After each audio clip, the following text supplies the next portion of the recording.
안녕하세요. 경세재민촉 송혜민입니다. 오늘 자리에 박재민 교수님 나와 계시는데요. 교수님 안녕하세요. 네, 안녕하세요. 네, 그동안 어떻게 지내셨나요? 바쁘게 지냈고요. 저는 지난주에 아주 재미있는 경험을 한 가지 했습니다. 어떤 경험 하셨나요? 네, 몇몇 기업들을 만났는데 네. 포스트 코로나 전략에서 위드 코로나 전략으로 바꾸고 있다는 이야기를 하고요. 네. 그리고 위드 코로나 전략에서는 4차 산업혁명 기술이 더욱 중요해진다라는 이야기를 하더군요. 아주 재미있는 경험이었습니다. 맞습니다. 4차 산업혁명뿐만 아니라 BTS가 신곡을 발표하면서 우리나라의 문화산업 경쟁력을 다시 한번 느끼고 있습니다.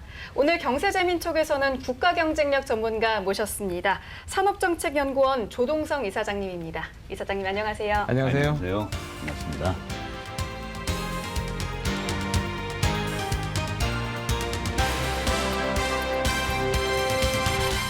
오늘 귀한 발걸음 해주셨는데요. 인사 한 말씀 부탁드리겠습니다. 네. 예전에 경세재민이라는 이름의 프로그램이 옛날부터 제가 아주 애청하던 프로그램입니다. 네. 제목을 참 잘 지으셨어요. 네. 저는 그 동서고금의 철학이 네 글자에 네. 스며들어 있지 않나 하는 네. 생각이 듭니다. 이 정약용의 그 목민심서의 철학, 그리고 네. 지금 옥스퍼드 대학에서 하는 유명한 프로그램이 있어요. PPE라고. 그 Philosophy, Politics and Economics. 네. Economics. 그러니까 이 철학이 가운데 있고 왼쪽 오른쪽에 정치와 네. 경제를 네. 함께 파악해야 나라를 이끌어갈 수 있다. 네, 네, 네. 참 멋있는 표현 아닙니까? 솔직히 우리 그 이사장님께서는 그 경영학계 아주 거두시거든요. 그래서 시청자분들께서도 아주 많이 알고 계실 텐데요. 대신 산업정책연구원에 대해서는 조금 생경할 것 같습니다. 혹시 네. 산업정책연구원에 대해서 말씀 부탁드립니다. 예, 제가 산업정책연구원 이사장으로 이제 취임한 지 한 달여 됐는데요. 이 조직은 1993년에 산자부의 산업정책국의 네. 싱크탱크로 만들어졌어요. 네. 그래서 그 당시에 산업정책은 우리나라의 경제정책으로서 제일 중요한 정책입니다. 네.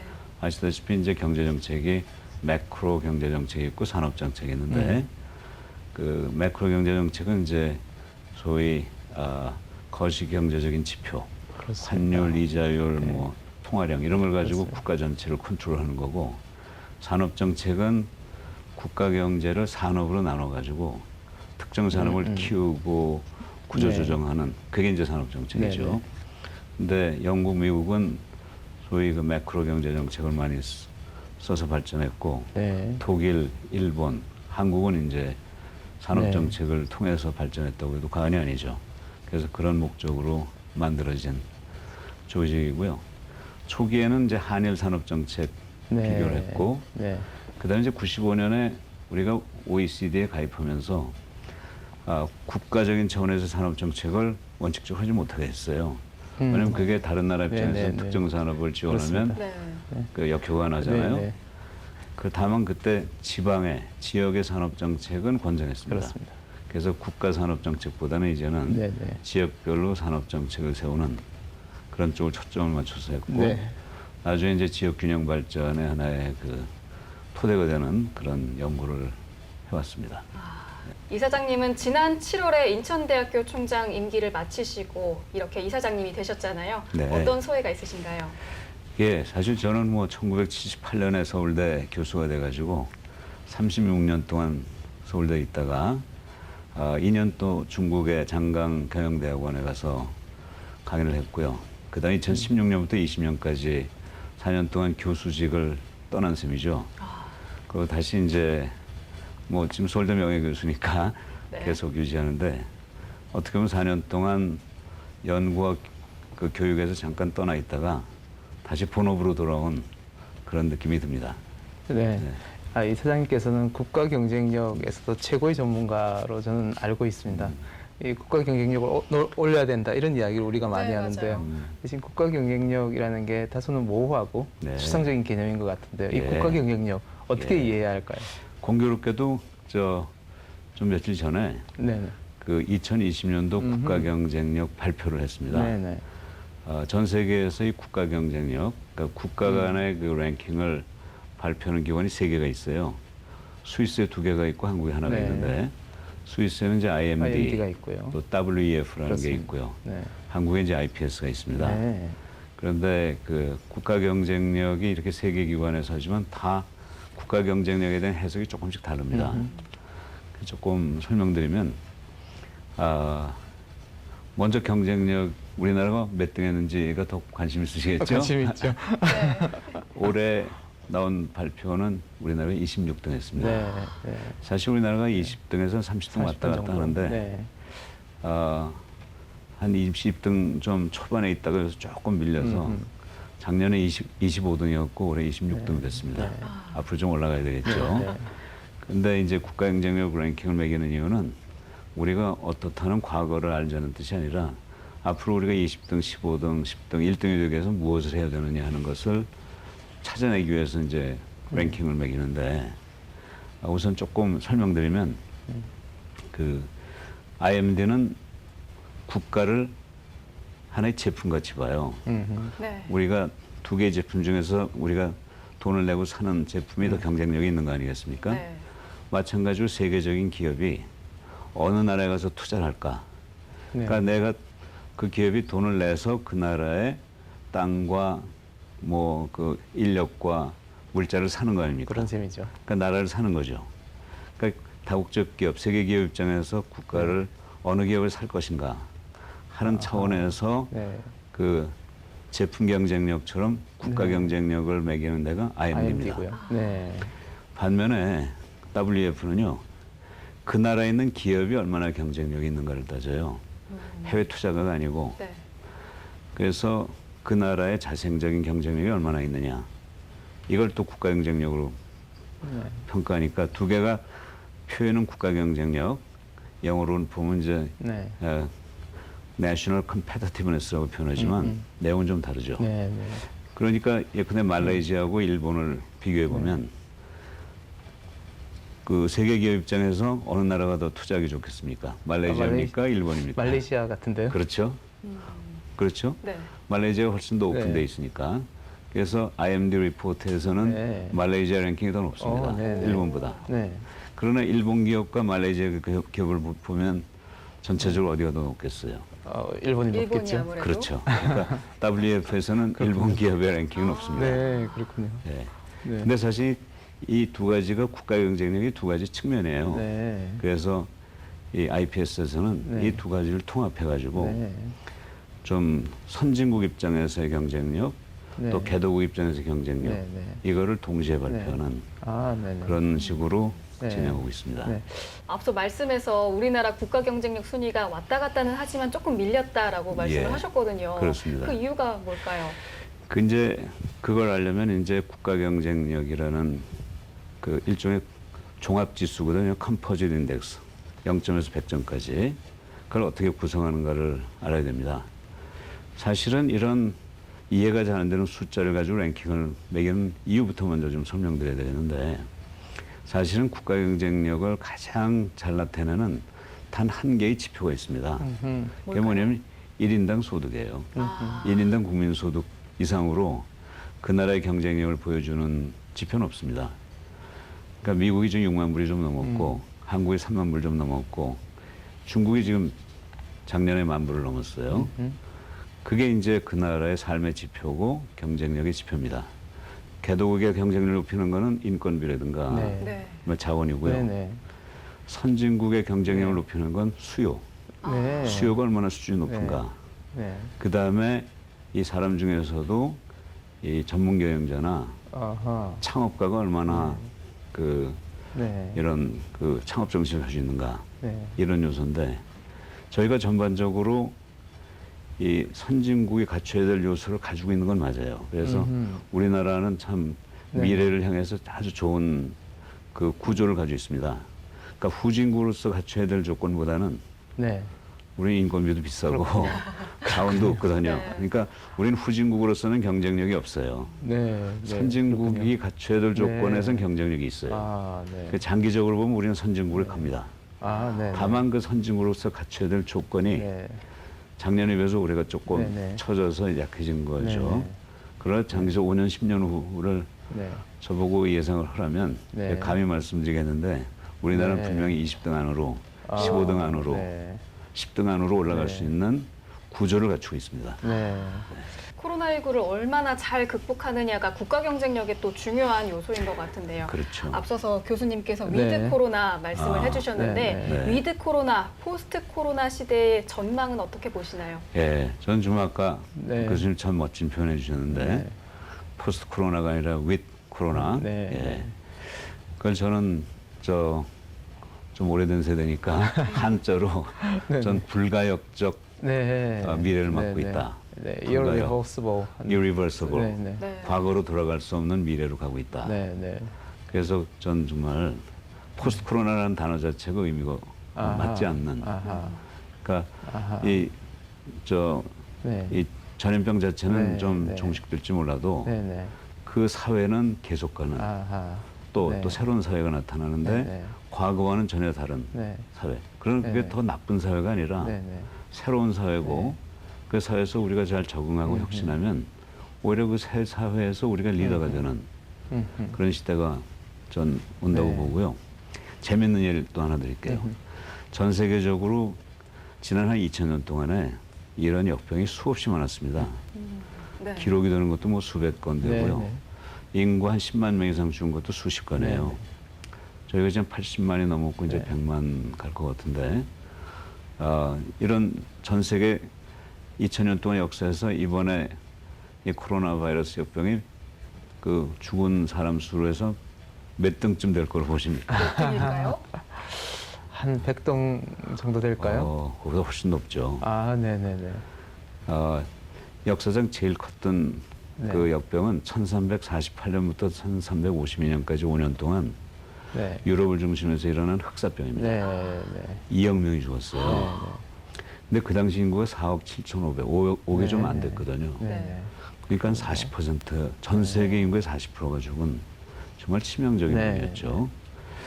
그리고 또 큰 병 중에 하나가 1665년에 네. 영국을 중심으로 네. 번진 17세기 대역병이 있습니다. 네, 네. 그때도 한 5천만 명이 네, 죽었어요. 네. 그리고 또 스페인 독감. 바로 네, 그 세 번째가 그랬었죠. 1918년, 지금부터 102년 전에 네. 미국 캔자스에 시작해서 어허. 유럽으로 퍼졌는데 네. 사실은 미국의 군인들이 그랬다고 그래요. 네. 캔자스에 있는 군 주둔 부대에서 이기 시작했는데 네. 1918년이 1차 대전이 끝나는 해 아닙니까? 이 군인들이 유럽에 가서 이게 네. 다 퍼뜨렸는데 네, 네. 스페인에서 이걸 그 언론기관에서 터뜨리는 바람에 이게 스페인 독감이 됐다고 그래요. 네, 네. 근데 그때도 5천만 명이 죽었어요. 아하. 근데 1차 대전이 1914년부터 18년까지 1,000만 명 죽었거든요. 이 과거의 역병이 그 역병을 가장 심하게 경험한 지역에게 큰 변화를 가져오게 하고 그 후에 그 지역이나 세계를 이끌고 가게 한 계기를 마련했다고 합니다. 네, 네. 1348년의 흑사병이 네, 네. 그 후에 유럽을 중심으로 르네상스를 일으켰고 네. 1665년 이후에 영국 대혁명 후에 영국이 산업혁명을 일으켰어요. 네. 네. 1918년에 미국의 네, 네. 질병 덕분에 네네. 그 후에 미국이 전 세계의 경제적인 네. 지도자가 됐거든요. 그렇군요.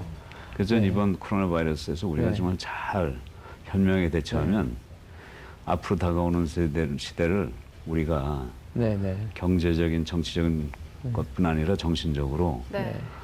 이끌어가는 그 세계를 지도하는 네, 강국이 네. 될 가능성이 있다고 봅니다. 이사장님께서는 또 최근 한 인터뷰에서 우리나라 국가 경쟁력을 높이기 위해서는 모두가 AI를 배워야 한다라고 말씀을 하셨더라고요. 네. 그 특별한 이유가 있을까요? 저는 이렇게 생각합니다. 이번에 우리가 지금 코로나 바이러스 때문에 굉장히 고생하지만 이건 약간 좀 은유적인 표현인데 이 시발점은 전 2016년 3월 9일부터 15일까지 이세돌이 알파고에게 1대4로 바둑을 쳤어요. 네. 네. 그러면서 그 이후에 우리가 4차 산업혁명이 왔다고 얘기를 했습니다. 그러면서 4차 산업혁명을 연결시키는 연결고리로 IoT라든가 뭐 AI 이런 걸 그때부터 얘기를 했어요. 근데 우리가 머리로 받아들이면서 네네. 마음으로 못 받아들인 거예요. 아하. 4차 산업혁명에서 텔레비전을 크게 열심히 했는데도 불구하고 사람들이 쫓아가질 네, 않았습니다. 네. 그래서 저는 누군가가 아하. 이렇게 그 경각심을 줬는데도 불구하고 네. 깨닫지 못하는 우둔한 우리를 위해서 네. 네. 코로나 바이러스 보낸 거 아닌가 하는 생각이 들어요. 그래서 그렇군요. 코로나 바이러스하고 네. AI는 사실은 동전의 앞뒤입니다. 네. 그래서 이 AI를 통해서 우리가 새로운 세상으로 좀 나가야 되거든요. 네. 네.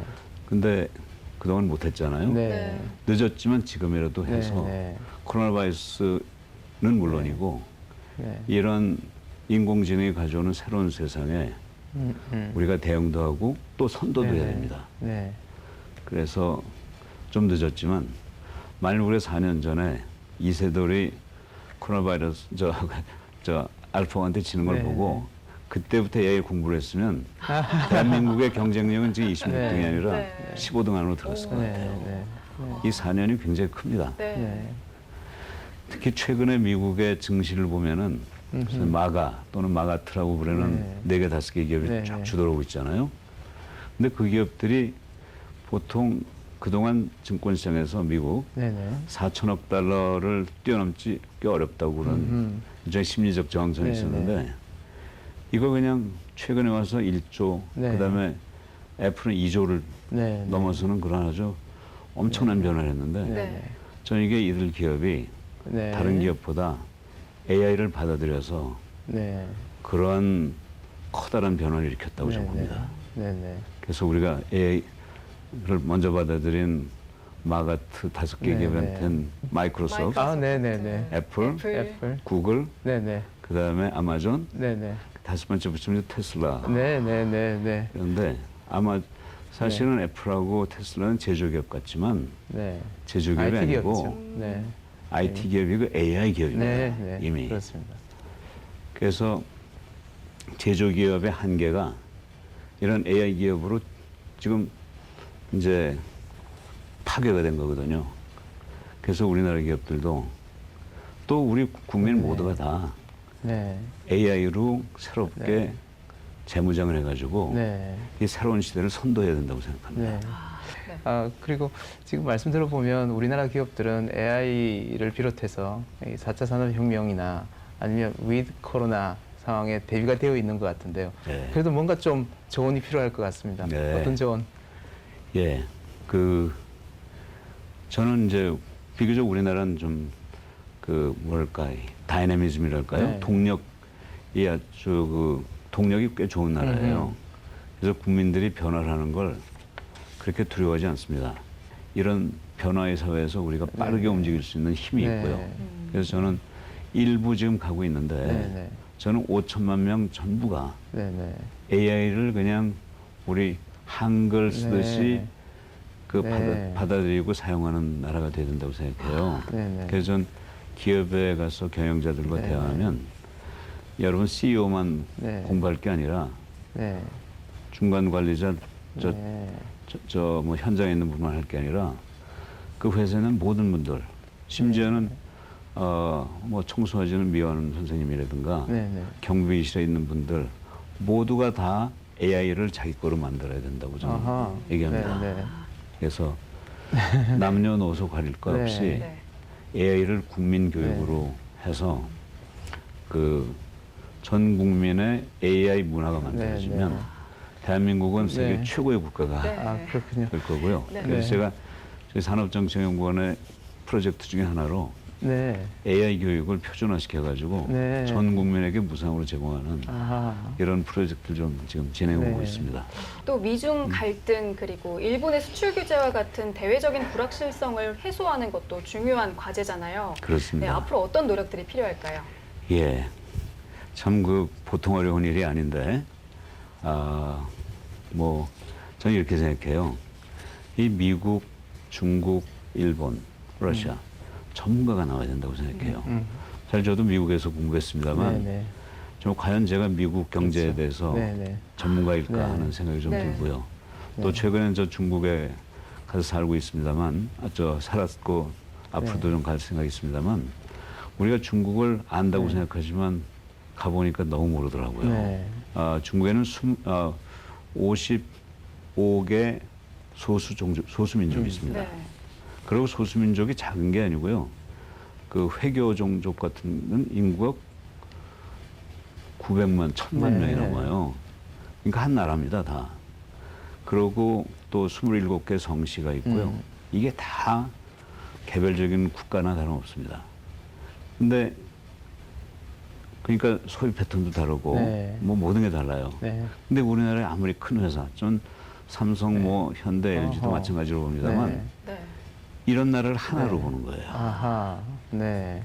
55개의 종족을 독립된 민족으로 보고 네. 27개의 성시를 27개의 네. 독립된 국가로 보면서 네. 아주 세심한 네. 현장에 정말 가서 아하. 접근할 수 있는 네. 그런 제품과 서비스. 네. 네. 이런 정도로 갈 때 네. 무역의 국가 간 분쟁이나 이런 게 네. 의미가 없어집니다. 네. 네. 전 미국도 마찬가지고 일본도 마찬가지로. 그래서 우리 지금 지역 전문가 네. 네. 그리고 그 지역 전문가 중에서도 현장 전문가 네. 이런 분들을 키워내면 네. 국가 간의 분쟁이 아무리 있어도 네, 그건 네. 파도 같은 거거든요. 네. 그냥 파도 밑에 있는 물은 변하지 않잖아요. 네. 그런 실력을 갖춰야 된다고 생각합니다. 그렇다면 앞으로 이제 산업정책연구원을 어떻게 이끌어 가실지 목표 부탁드리겠습니다. 예. 아까 말씀드렸지만 산업정책이 이제 그게 만들어질 때에는 국가의 그 경제정책으로 아주 가장 핵심 정책이었어요.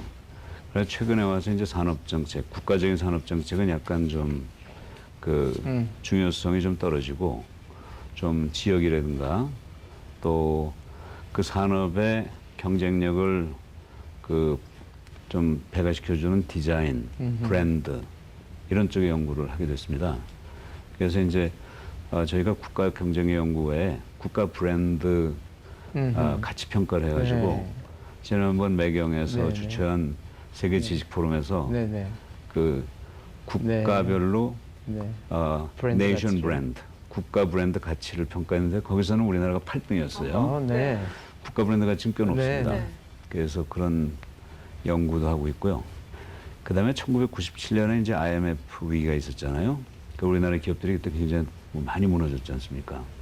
그때 그 IPS에 있던 분들이 이제 중요한 경쟁력의 원천은 어떤 뭐 그 생산성 이런 것도 중요하지만 이 기업의 윤리적 가치가 중요하지 않느냐. 네. 그래서 윤리적 기반을 구축해야 그 위에서 네. 기업의 경쟁력이 생긴다. 네. 그래서 그때부터 윤리는 경쟁력의 원천이다. 그래서 윤경, 네. 윤리 경영이 아니고 윤리가 경쟁력의 원천, 윤경 포럼이라는 걸 만들어서 2004년부터 기업의 CEO들이 함께 모여가지고 나는 우리 기업의 윤리 경영을 책임진다. 네. 우리 기업에서 윤리 경영에 문제가 있으면 내가 네. 앞장에 나서 그걸 해결하겠다는 선서를 합니다. 그걸 지금 네. 17년째 하고 있죠. 네. 네. 네. 네. 그런 활동을 이렇게 네. 다양하게 지금 진행하고 있습니다. 알겠습니다. 네. 포스트 코로나 시대 그리고 4차 산업혁명 시대를 살아가는데 우리에게 국가 경쟁력은 매우 중요합니다. 우리나라의 국가 경쟁력을 높이는 데에 든든한 도움을 줄 산업정책연구원의 역할을 기대해 보도록 하겠습니다. 오늘 말씀 고맙습니다. 네. 감사합니다.